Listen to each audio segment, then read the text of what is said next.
สบายดีวันนี้มาแต่เช้าเนาะนี่เนาะผลงานไซส์พอดีงามนะว่านี้ได้ตัวหนึ่งมา3 หัวมันกัดมันข่ายว้ายดุดแล้ว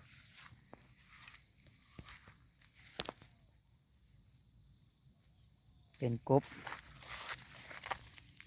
สายลุยเนาะของแบรนด์ของเราอ่าตัวนี้นี่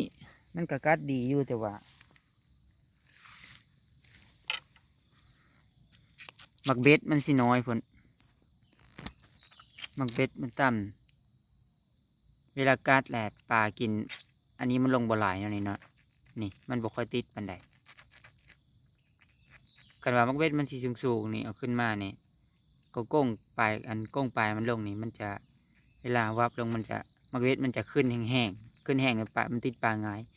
อันนี้เนี่ยมันติดยากเนาะกบนี่สร้างจากมาจากหาดอภรหลวงพระบางเนาะขอบใจปลากับพอดีไซส์งามว่านี่ก็ได้สำนีแหละเนาะ